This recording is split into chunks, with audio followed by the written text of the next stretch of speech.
জলপাইগুড়ি জেলা মানে চায়ের বাগানে ভর্তি। মানে ঘরে ঘরে ছোট বড় মাঝারি বিভিন্ন আকৃতির চায়ের বাগান আছে। কিন্তু আজকালকার দিনে একটা বিরাট সমস্যা, কেউ ভালো চা পাতা তৈরি করতে পারে না। কিন্তু যারা জেসি বায়োটেকের প্রোডাক্ট ব্যবহার করে তারা খুব ভালো পাতা তৈরি করতে পারে, পরিমাণে বেশি তোলে। চলুন সেই বাগানটাই আপনাদের দেখাচ্ছি। আচ্ছা, নমস্কার দাদা। নমস্কার। আপনার নাম আর এই জায়গার ঠিকানাটা একটু বলেন। আমার নাম দিলীপ রায়।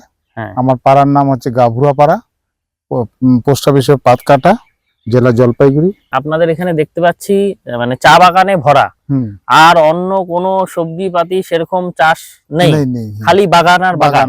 তো আপনার ক বিঘা বাগান আছে? আমার টোটাল নিজস্ব মিলে আমি নিজে চাষ করি এখন আপাতত 9 বিঘার মতো। তো কতদিন ধরে আপনি এই চা চাষের সাথে যুক্ত? আমি প্রায় আজ থেকে প্রায় 20 বছর। কি জিনিস ব্যবহার করছেন? আমি আপনার এই ধরেন জেসি বায়োটেক থেকে যে প্রোডাক্ট গুলো থাকে, হ্যাঁ, ওগুলা ব্যবহার করি। সম্পূর্ণ ব্যবহার করেন? স্প্রেতে, সয়েলে?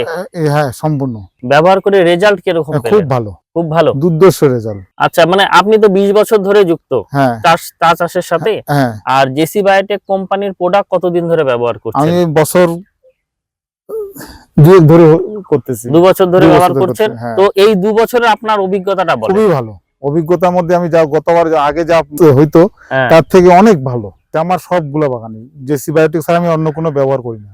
আপনাদের এখানে মানে উৎপাদন কি রকম হয়? উৎপাদন বলতে আপনার বিঘা প্রতি ধরেন 5.5 কুইন্টাল করে এবার। আর পাতার কোয়ালিটি? হ্যাঁ, ভালো, পাতার কোয়ালিটি ভালো।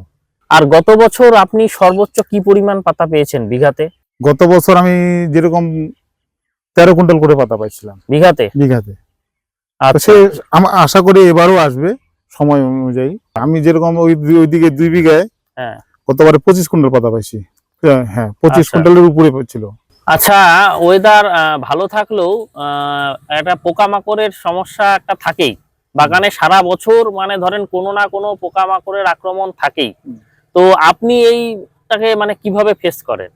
আপনার আমার বাগানে আমার এবার যা একটা নতুন অভিজ্ঞতা হলো, আপনাদের এই নিমিক্স গোল্ড বলে যে একটা নিম তেল আছে আর রিগেন ব্যবহার করার পর কোনো পোকামাকড় পাইনি। অন্যান্য বাগানে অ্যাটাক করছে আগে, কিন্তু আমার বাগানে মানে আপনার এটাতে আপনার জুন চলতেছে, আপনার মে জুন অব্দি কোনো পোকাই পাকড়ই ছিল না। আমার বাগানে তো এখনো কোনো লাল পোকা বা অন্য পোকার কোনো উপদ্রব নাই। কিন্তু ঘটনা হচ্ছে শুধু লুফারটাকে কন্ট্রোল করতে পারছে না। লুফারটা তাও কন্ট্রোল করতে পারি, ঘটনা হচ্ছে এই বৃষ্টি হলে মানে ওষুধটাই থাকতে পারতেছে না। আশা করি যদি বৃষ্টি না হয় মানে আমার বাগানে কোনো পোকামাকড় থাকবে না। আপনারা শুনলেন তো এই ভদ্রলোক কি বললেন। এবার আপনারাও যদি এরকম ভালো চা পাতা তৈরি করতে চান, স্ক্রিনে দেওয়া আমাদের নাম্বারে যোগাযোগ করুন। আপনাদের আমরা ওনার মতো সহযোগিতা করব, আপনারাও এরকম ভালো চা পাতা তৈরি করতে পারবেন।